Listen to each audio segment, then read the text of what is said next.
자, 최근에 박셀 바이오 대박으로 인해서 신규주들의 대박이 끊이지 않고 있습니다.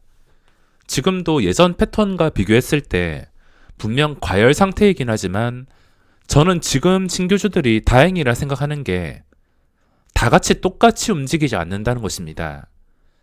그동안 박셀 바이오가 이런 식으로 상승할 때 처음에 스타트를 끄는 종목이 이오플로우입니다. 이 종목이 제대로 스타트를 끊으면서 그 다음에 피플바이오, 박셀바이오 이 세 개 종목이 스타트를 끊으면서 전체적으로 분위기를 끌어올렸습니다.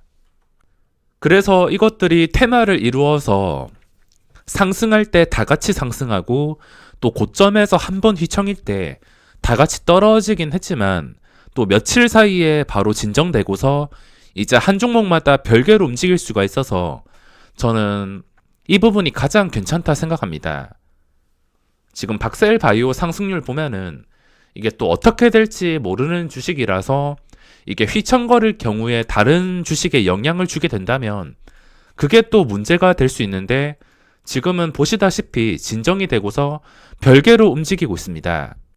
요즘 시장 바이오주, 치료제 관련주들이 시장을 주도할 수 있지만 사실 지금 시장을 주도하는 것은 신규주라 하더라도 과언이 아닙니다. 단순히 거래대금 상위만 보더라도 요 며칠 사이에 이렇게 신규주들이 이름을 전부 다 상위에 올렸습니다. 이런 치료제 이슈나 다양한 이슈가 있는데도 이런 종목들 3천억도 많이 나온 거지만 신규주 거래대금이 따라잡을 수 없을 정도로 엄청나게 많이 나오고 있습니다. 최근에 상장을 했던 교촌이라는 종목도 첫날 거래대금 8,300억 원, 둘째 날에 거의 1조입니다. 거래대금이 3천억이 넘으면은 시가총액이 조 단위로 호가창이 무거운 종목이 아닌 이상 변동성이 이런 식으로 나올 수밖에 없는데 3천억도 아니고 이렇게 신규주가 이틀 만에 1조 원이 나온 것입니다. 신규주가 시장을 주도하고 있으며 3월 폭락한 다음에 시장이 반등할 때는 지수가 보시다시피 419포인트에서 800 이상 2배나 올랐기 때문에 시장의 모든 종목들이 당연히 반응이 나올 수밖에 없습니다. 거의 모든 종목이 다 같이 상승이 나왔지만 만약에 앞으로 계속 시장이 상승한다고 치고 고점을 뚫어준다 한다면 대부분의 종목들 조금이라도 오르긴 하겠지만 상승률은 그렇게 좋지 않을 것입니다. 진짜 크게 상승률을 기대할 수 있는 종목은 바이오 종목이나 신규주입니다. 제가 이 신규주들이 거래대금이 좀 애매하게 나오거나 거의 나오지 않는다면 관심도 갖지 않을 텐데 그리고 거래대금이 지속되지 않는다면 결국 제자리로 돌아가거나 이런 식으로 잠잠해질 수밖에 없습니다. 근데 이 거래대금이라는 걸 절대 무시할 수 없는 게 2배 뻥튀기 된 종목도 최근에 거래대금으로 인해서 이런 식으로 주가를 급등시켰습니다. 소룩스라는 종목도 첫날 3,100억 원, 둘째 날 보시면은 3천억, 그리고 셋째 날에 4,700억 원. 정말 예전 일인데 제가 티움 바이오에 대해서 설명을 드린 적이 있는데 기억이 나시는 분이 계실진 모르겠지만 제가 티움 바이오 상장 첫날 이 첫날 끝나고 나서 금요일 시장이 끝났습니다. 정확하게 금요일 끝나고 제가 주말 동안 이 티움 바이오에 대해서 단독으로 설명을 드렸는데 이것도 분석한 이유가 첫날에 이렇게 캔들이 살아있으며 거래대금이 3천억이 나왔다는 것입니다. 이렇게 단순 분석으로 그 다음에 바로 상한가 그리고 다다음 날에도 이런 식으로 엄청난 시세가 나왔습니다. 가장 중요한 것은 거래대금인데 이 거래대금이라는 걸 절대 무시할 수 없으며 최근 시장에서 보시다시피 거래대금이 끊이지 않는다는 게 호재라 할 수 있습니다. 이 거래대금은 아무리 무거운 종목이라도 움직이기 때문에 시장에서 거래대금이 이때 6조 원까지 떨어지긴 했지만 떨어진 상태에서 이게 점점 힘없이 계속 계단식으로 떨어지게 된다면 문제가 되겠지만 다시 오뚜기처럼 제자리로 돌아왔습니다. 하루에 이 정도 거래대금만 유지가 된다 하더라도 시장을 주도하는 종목들은 분명히 나올 수밖에 없으며 지금 그 거래대금이 신규주 쪽으로 나온다는 게 가장 큰 호재입니다. 일반 종목이 움직일 때나 삼성전자가 움직일 때도 평소와 다른 거래대금은 보시다시피 필수입니다. 보시다시피 삼성전자가 최근에 신고가를 뚫어 주었는데 이때도 결국에 거래대금입니다. 거래대금이 평소보다 눈에 보더라도 이 거래량이 2배 나온 것을 확인할 수 있습니다. 평소에 적게 나오면은 거래량이 1,500만 주, 900만 주, 그리고 평균 1,600만 주 정도. 근데 이때 3,600만 주가 나왔습니다. 엄청나게 많이 나왔으며 주식이 상승하기 위해서는 이 거래대금이 필수입니다.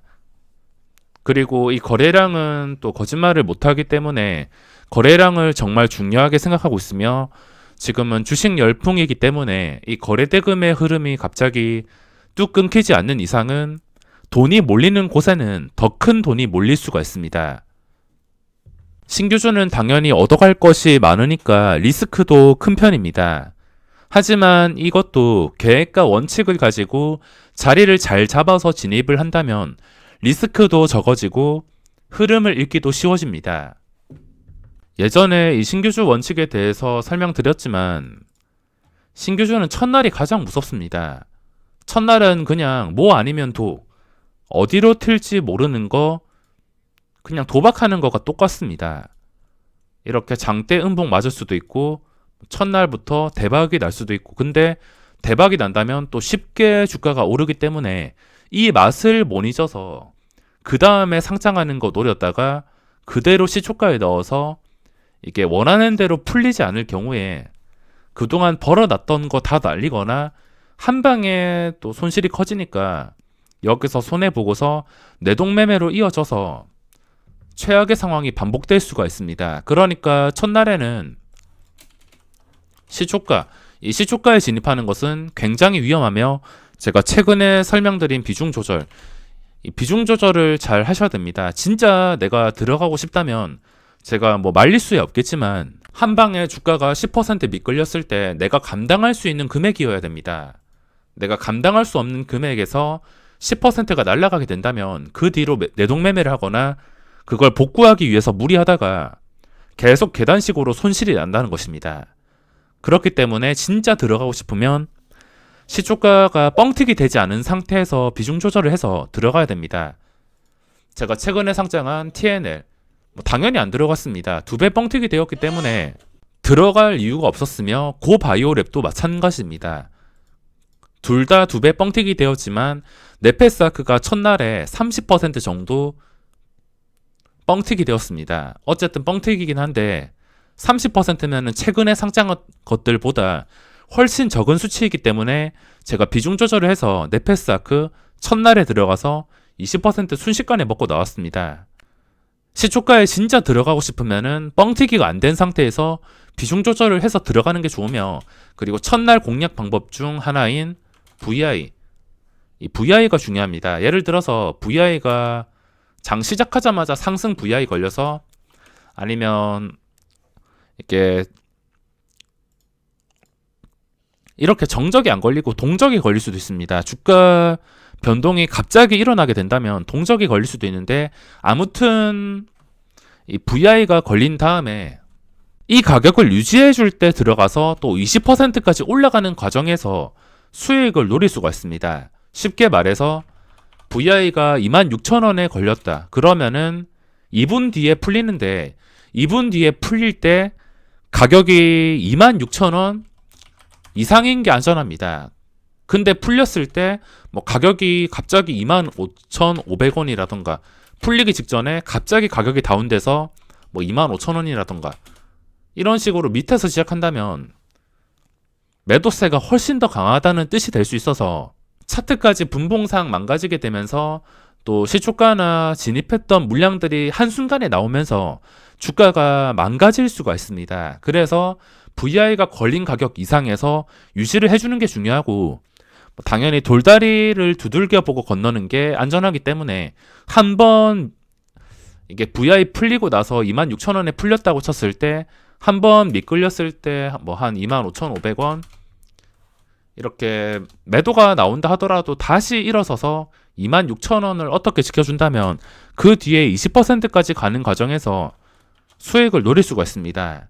첫날에 경험이 없거나 이 말이 어렵다면 첫날에는 안 하는 게 답이며, 진짜 하고 싶으면 일단 연습부터 하셔야 됩니다. 주가가 어떤 식으로 형성이 되고 어떤 식으로 해야지 움직이는지, 그리고 첫째 날에 다양하게 공략하는 방법이 있는데, 시작하고 나서 주가가 일단 떨어지기를 기다려야 됩니다. 이런 식으로 시작하고 나서 거래량이 당연히 몰릴 수밖에 없는데, 이게 진정이 되고 나서 이런 식으로 주가가 더 이상 빠지지 않는지 기다려야 됩니다. 첫날 방법이 일단 진정될 때까지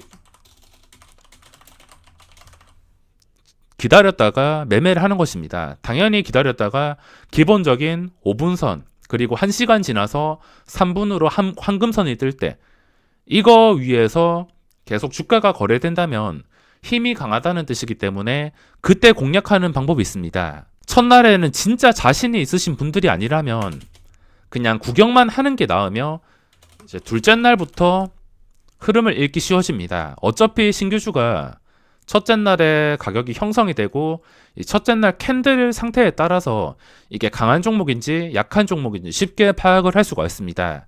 제가 최근에 네페스 아크 매매 내역을 공개해 드렸는데, 제가 19일 목요일 시장 장 마지막에 이게 시간의 거래 들어갔습니다. 시간의 거래 마이너스 1% 정도 떨어질 때 들어갔으며, 그 다음 날에도 마이너스에서 잠깐 눌릴 때 추가 매수를 했습니다. 왜냐하면 주가가 이렇게 윗골이 달리고서 그 다음에도 음봉이 떴으면 당연히 그 다음 날에도 올라가는 척 한다 하더라도 윗골이 달리면서 음봉이 뜨거나 계속해서 저점 근처에서 놀아야 되는데, 이런 식으로 주가가 올라가서 마감을 했다는 것 자체가 힘이 있다는 뜻으로 판단을 해서 이 캔들을 보고서 시간의 거래에서 들어간 것입니다. 그리고 그 다음 날에 바로 반응 와서 수익 챙겼습니다. 물론 최고가에서 팔진 못했지만 이 둘째 날부터는 매매하기가 정말 쉬워집니다. 다른 종목들도 보시면 뭐 이렇게 거래량 끊기고서 떨어진다면 당연히 5일선 뜨고 나서 이 밑에서 거래가 된다면 당연히 매매할 필요가 없습니다. 하지만 시간이 지나서 거래량이 유지가 되고 다시 올라오고 최소한 이동평균선 위까지 올라오면서 뭐 상장 첫날이라든지 고점과 거리를 계산해서 거리가 가까워지게 된다면 또 먹을 자리가 생길 수밖에 없습니다. 거래대금이 몰리고 유지가 되기 때문에 알아두신다면 나쁠 게 없는 신규주며, 매매 방법을 모르신다면 일주로 연습 매매를 하시거나 신규주가 어디로 흘러가는지부터 파악을 하셔야 될 겁니다.